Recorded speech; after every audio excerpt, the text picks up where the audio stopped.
Welcome into the Dad Verb Podcast. Topics around parenting from the lens of a dad. Yo, this is going to be a fun episode that we haven't really scratched on yet, but we're going to be talking about food, meals, right? We're all busy guys, and we all got a couple kids here and there, and it's very easy for family meals to quickly revert to chicken nuggets, mac and cheese. We're just going to go out, Chick-fil-A, some Pei Wei, Chipotle, anything that ends with a lay. So we kind of wanted to flip that on its head a little bit, and let's open up the conversation to what are some quick family meals that you can whip up that's good, that kind of goes beyond the just the basic standards, the chicken nuggets in the air fryer, which no shot at that. Some dino nuggets in the air fryer. That's what's no up. Shade at No shade. Chicken nuggets in the air fryer. Hey, no shade. No shade. Chicken nuggets. But if we wanted to level that up a little bit, maybe add a little bit of flavor, something a little dynamic, maybe a little bit more nutritious. But that's still quick, simple, easy recipes. What are some defaults? And each of us are going to bring one recipe to the table. But then more importantly, I kind of want to open up to, Saunders is the chef, man. He's the one dropping on the Discord, which you guys can follow. Join us in Discord if you guys want. He's the one in the food Discord talking about how he's got chicken biryani and all that. It looked good, didn't it? I'll give you props, man. You are the resident dad chef of talking about Dad Verb, right? Dad dance, Dad play, Dad cook. That's Saunders. He's the cook. He embodies that verb for sure. Anyway, that's what we have on the docket for this episode. Just quick, simple meals that you guys might want to take into consideration, and we'd love to hear from you guys as well. What are some things that you like to cook when you guys are shouldering that load of cooking for the fam? And we're gonna lead it off with our resident chef, Saunders. Coming in hot. What you got for us? What's a good recipe? Mine is the American classic, right? I almost always have a bag of frozen French fries in the freezer. Hell yeah. And I almost always have pre-made burger patties in the fridge. And by the time I can do 20 minutes frozen fries, I can pan fry up some burgers and ketchup, burger, maybe a little cheese. The wife doesn't like American singles. I throw American singles on things. And the girls will eat them, whether they pick them apart and have a deconstructed hamburger, or, they just chow through a sandwich. That's one of our family quick staples, and frankly, the whole thing takes less than a half an hour if I do it right. You guys like to do pan fry instead of grilling? Yeah, I pan fry most of my burgers because it takes an hour to get the grill. I'm a charcoal grill guy, okay? Oh, okay. So charcoal grill, and I like to do indirect heat. Yeah. Right? Is it inferior that I use a gas grill? Is that inferior? No, it's not inferior. I don't use a Traeger? Am I not dad enough? I'm not even going to judge you. I mean, if we get the barbecue guy on, he might have some statements. I feel like when we host a dad podcast, like if we're not talking about like Traegers and smoking this and that, like we're not real dads. Look, but you and Hank Hill would get along, and you both agree that propane accessories is the better grill. Yeah, it's got a clean flavor. There you go. No, my current grill is a charcoal grill. So it takes like an hour just to get going. Mm-hmm. And nice. I'm sure somebody's going to be like, you're doing it wrong. But nice. It's just not worth the hassle, right? I can get out my cast iron skillet, a little bit of butter, a little bit of oil, fry up 4 burger patties. Takes 20 minutes, give or take. Yeah. And by the time they're done, the fries are done, the girls are happy, little fresh fruit. We're nice. big berry fans here, so we're on the blueberry, raspberry, strawberry nice kick. So that's it. I mean, a little bit of everything. Meal. And easy. Are your kids our kids just meat and bun plain? Are you kind of giving your kids the opportunity to have a little bit of everything? Lettuce, tomato, cheese? I make up their burgers, so they get mayonnaise on the bottom bun. Mm-hmm. So if you're not a mayonnaise on your burger person, it's better. If you're not a mayonnaise on your burger person, you're wrong. Yeah. McDonald's proved you're incorrect. Here's the And thing. he's followed suit. What about like a fry sauce? You know what I'm saying? Well, Saunders has lived in Utah. You know what fry sauce is. Okay. Yeah. Fry sauce is like a mayonnaise and ketchup, and in some places they'll add like a little bit of mustard, and it's kind of like this kind of creamy. Does that count? If they Not add just raw relish, that's straight called mayonnaise. Thousand Island Yeah. dressing. All right. Yeah, Like- you're just taking all the things you would normally put on a burger and making them into one Right. sauce. Yeah. Right. But yeah, it's the same thing. It's still Okay. mayonnaise The on a thing that- burger. The thing That's that my everybody thing. loves about spread at In-N-Out. Yeah. They call it spread. It's Thousand Island It's dressing. Thousand people. Island. I I'm was not gonna gonna say. surprise Yo, here's you. the thing. Right. Delicious. Thousand Island on a burger though is damn good. Yeah. I'm not gonna Yeah, lie. I will die on McDonald's that secret hill. Goated. sauce. Goated. Anyway, Yeah, it's the Big Mac. I'll do it. Yeah. With that look, Thousand mayonnaise Island, is baby. delicious on a burger, basically because it's fats, right? Right. It's Yeah, yeah. pure fat. Yeah. Yeah, Um, add ketchup. Now you've got a little tang, and that's a fry sauce. So mayonnaise, ketchup is fry sauce. Add relish. You've got Thousand Island, right? If you want to take it one step further, you can throw in like paprika, Mm-hmm. and then you're starting down the like I'm making bad barbecue sauce. Yeah. Mhm. Like Andrew's just gonna take a slowly little dying. bit of a break. apparently I'm dying. Yeah. There you go. He's just. But no, simple burger. So There you go. we haven't gone into pickles yet. Mayonnaise, ketchup, cheese. Our kids love do- pickles at an early age. We do a lot of Mhm. cheddar, a lot of Swiss. Mhm. The 2-year-old has started the sandwich phase. She'll get bun, meat, Mhm. cheese.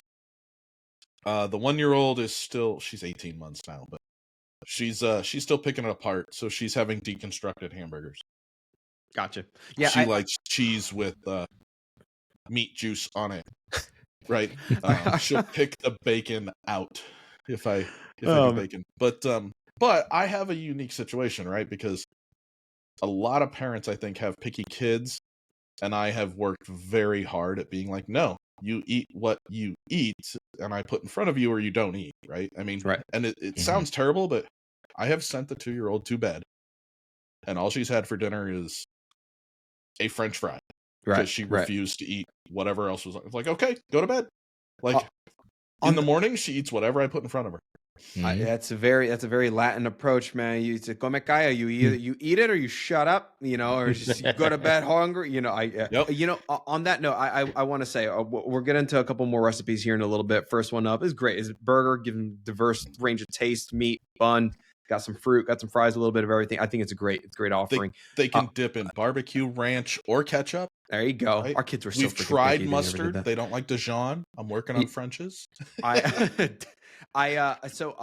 On that note, though, before we get into more recipes, I do want to say that if you are struggling with just picky eaters in general, the breaking down those barriers and understanding that approach, I would highly recommend you guys check out Feeding Littles. That is such a good course, such a good resource, and I'll have them linked. Megan and Judy, the ones who run that course, they've kind of stepped up the content over the years, and it's a great resource for getting your kids to eat better and make dinner time, lunchtime, breakfast not such a battle. You want to get your kids to try anything, let them prepare it. Let them get their hands dirty. Let them prepare it. Let them be part of the cooking process. They will want to try it when it's out of the pan. Get the chicken fresh. Let them cut the necks and drain the blood and pick the feathers and you know all farm to table. No, You get out in the yard and you pluck yourself a 2-year-old chicken. is such a good food experimenter now that I have to stop her from like eating raw meat, because we'll be cutting up a little bit we'll of be tartare. cutting up chicken, right? And it'll be me holding the knife, her holding the knife, and we're cutting up a chicken breast, and then she'll be like, "Eat chicken." It's like, no, you don't want to eat a raw piece of chicken breast, right? Like, on that note, get your kids a toddler tower. That's a really great way to get kids involved. that thing's amazing. Yeah, there you go. Hey, so Ben, what about you? We got burger on one. What you got for menu item number 2? We got 2 like super quick ones. The first one, our kids right now are really into like King's Hawaiian rolls, so we always keep like a bag or 2 of those around, which like we never bought them for ourselves, so I always forget how good they actually are. Oh, Hot But ham and King's cheese Hawaiian sandwiches. rolls, not no sponsored, but condiments, just let's get like them sponsored. so he'll do like King's Hawaiian, turkey, and cheese, turkey and American cheese. That seems to be like the That quick, is a staple easy lunch for us. lunch dinner. That is a staple for us. Or like King's Hawaiian and salami, super quick meal. Yep. One that I love that if I have to cook and I need something really fast, chicken thighs, unbelievably versatile food, right? Good fat I don't buy content. chicken They breast. taste good. They have enough, savory fat flavor, so they're not going to dry out. You Yep. can marinate them for days. You can literally forget about them in the fridge in a marinade, and they will still come out okay. What's a good marinade for you? You do a simple So- marinade, or what do you do? So usually we'll do either there's like a green label teriyaki sauce that has like green onions in it. That's really good. Or if you guys are into it, bachan Japanese barbecue sauce. It's like a homemade. Bachan, baby. It started out as like a homemade recipe, but now you can get it in like Costco and like big containers. That is an incredible marinade for chicken thighs because it's like kind of teriyaki, kind of oniony, kind of salty. Like it gives you all the good flavors, right? Mm-hmm. I got another good one for you. Yeah. Greek yogurt, Mhm. lemon juice, little sage, parsley, like the Italian seasoning blend. Yeah. Mm-hmm. Salt, pepper. Let it go 24 hours. You'll get that good Mediterranean flavor chicken. Yeah. And it works really well in like Indian dishes. That's awesome. Yeah. So we'll do Greek yogurt. chicken thighs. We'll do chicken thighs with the bachan as the base marinade, and then Bibigo, which if you guys have ever been to like an Asian market or even now in Costco, Bibigo makes microwavable sticky white rice packets. So like just little white rice you bowls, just peel which them the off and kids go. love. Yeah, you literally peel the thing back, microwave it for 90 seconds. You have hot sticky white rice. Hey, So chicken thighs, white rice with little bachans and maybe some yum yum sauce over the top, little sesame oil. Super simple. The kids love it. It's my go-to like lunch when I'm working from home, and you can make it that like we have a flat top grill outside, so I can make that in gigantic batches if I need to. Like I can fill up the flat top. I can make 24 chicken thighs if I needed to, and I can have food for the entire week without Love it, man. very much effort. Dude, I love that. The other upside to chicken thighs is they are inexpensive. Yeah, If you have a butcher, compared to bone breast and meat, chicken thighs. Dude, so bone-in cheap. chicken thighs, we've bone-in had just so hindquarters. much breast meat. I just can't I can't anymore. We recently just started doing thighs and legs. Oh, it's just so much better. Yep. Dark So meat good. is so much better, man. It's just so good. So You it's get the bone in, skin on chicken thighs, and just you let it start them in a cold. So here's the tip: start them in a cold pan, not a hot pan. Yep. Because if you start them in a cold pan, skin side down, the skin will have time to crisp up. It'll render all the fat out, and it'll have time to get really, really crispy. And then when you turn it over to finish it off, it'll give like a really nice like surface. Crunchy. And this is like one of the best things I've ever seen is I watched the guy peel the thigh skin off and put rice in it and then just eat the crispy thigh skin. Yeah. And I tried it. It's It's so unbelievable. delicious. It's Dude, unbelievable. Gosh, It's so It's good. not healthy at all. Oh no, It's it's not. not. It's not at We're all. talking about health. We're talking about No, delicious. you make like chicken skin sushi, but it's Look, like crunchy and fatty and delicious, and it's Dude, so man. good. That's the I thing, mean, I was man. gonna You I was gonna expose let your it go kids to it, later. they'll love it. What I were you was gonna saying? let it go later, but one of my favorite one sheet pan meals is 2 chicken hindquarters, lay them in, skin side down, olive oil, Mrs. Dash, and they fill the rest of the pan with frozen California veggie mix. Oh, there you go. Carrots, Yeah. broccoli, celery, and the ones I get come with green beans or sweet peas or something. Yep. You throw it in there, olive oil, lemon pepper, or Mrs. Dash, in the oven, 350, 30 minutes. It's done. It's good. It's well flavored, right? And That's the best.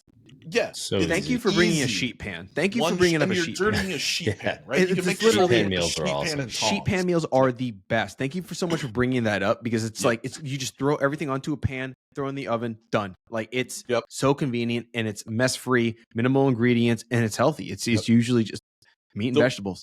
the worst case scenario I've ever had is I had an extra big piece of chicken, and I was like, I don't think this one's done, right? Yeah. And for those of you who are curious, if the juice coming out of the chicken is not clear, your chicken is not done, right? That's the easiest way to test it. Pick it up with a pair of tongs, give it a squeeze. If it's not clear, put it back in the oven.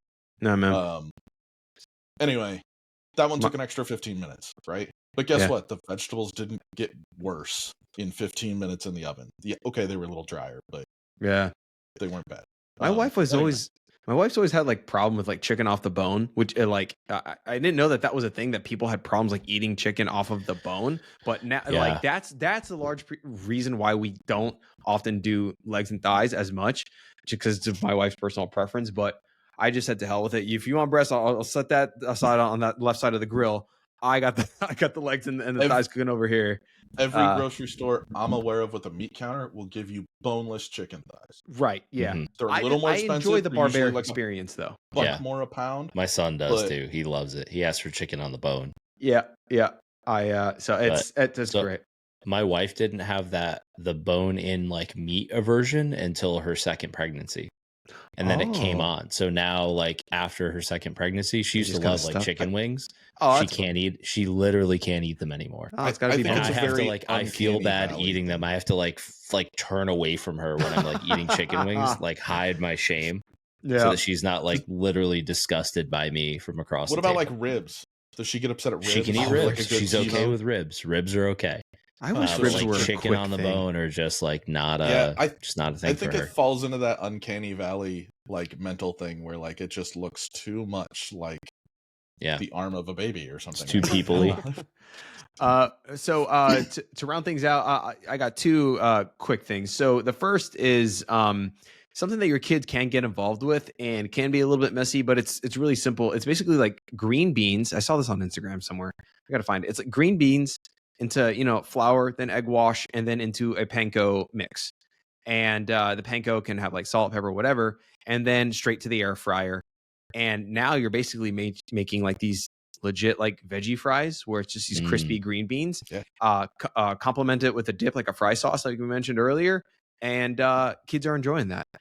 So that's a fun little way for them to get involved, but two, have a more fun take on green beans. Yeah, exactly. The panko mitigates it, but it's fun. They enjoyed making it. They're eating green beans, and simple air fryer thing that takes no more than 15 minutes or so. The other one was from on YouTube. There's a guy named Pro Home Cooks. He's got like 4 or 5 million followers or whatever. And I don't know if he still follows Dad Verb, but I discovered him because he gave us a follow once, and I was like, "Who is this guy?" And just a wealth of knowledge and amazing quick recipes for any dad out there. But he made a bunch of 15-minute dinners, and one of my favorites that I still use to this day is so simple. I enjoy things that have minimal ingredients and minimal time, and it's so simple. It's just like onions, garlic, pasta, tomatoes, parsley, and cheese, Parmesan.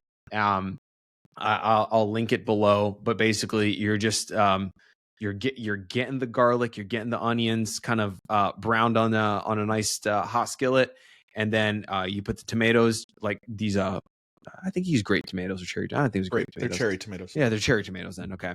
And you just kind of get them in the pan and you just cover it and kind of let them kind of soften up a little bit. It only takes a couple minutes. You just mash them up with the back of your spoon and you kind of mix it. And now you've got a delicious, very flavorful sauce. It's it's very traditional. It is. And I mean, for a long time, we've heat up a bunch of pasta and then pour a thing of rouse or ragu, or I don't do ragu, but like, whatever out of a can and do it. This is more of a real sauce that you're kind of brewing up that he showed that Pro Home Cooks on YouTube showed me. It was so delicious. It was so flavorful. You throw the pasta into the pan with that kind of quick sauce that you made, top it with some fresh parsley and the parm, and you're good to go. It is the abbreviated version of it. It takes, the first time you do it, it'll take a little bit, but like once you get it, it's just locked into your memory. Yep. And you make it within 15 minutes. And it's just a slightly enhanced version of kind of your basic jar sauce pasta, right? Where you're using whole ingredients and the flavors are just, yeah, it's a little bit more bold, a little bit more dynamic, especially with that garlic in there. It's just good. It's a good step up. Well, the So- cherry tomatoes are a little more acidic. You'll have a little more pop on your gives pasta. Right. gives it that kick that you want. Anyway, that's our convo for this episode. If you have any quick recipes that you enjoyed, whether that's, I don't know, some sort of a salad or Asian night or whatever, share it. We want to hear it. Want to chip in some good quick ideas. Join the Discord. Put it in my feeding channel. Oh, there you go. And Andrew owns that channel on the Discord. But yeah, he's there. Every other post is my kids eating food. All right, it's my channel. Like, I'll just back off. His kid, I tell you one thing. His kids are well fed, and they're being exposed to a very good, diverse palate. Props to you, man, for getting your kids up on the right track there. I was loading it up. Do you know what the last photo in there is? It's Your Indian night? My daughters, no, they were playing we have a play kitchen. Yeah. And I just said, doing some cooking with the kids, and it's because I had trapped them in the play oven. Oh. It's like a little Hansel and Gretel joke, like, haha, I'm cooking with my kids. Right? Well, if you guys want to join us on the Discord to see the picture of kids trapped in an oven, no, that's a horrible. Watch AI take that clip and be like, God. wait, what are we? Be the worst. That's going to be a horrible short. If you guys want to join us on Discord, that's going to be linked in the show notes as well as the comment of the YouTube video. Thank you for listening to this. Again, love to hear your thoughts. If you guys have any cool recipes to share for a quick dinner for us busy dads out there. Thanks for listening. We'll catch you in the next episode. Peace.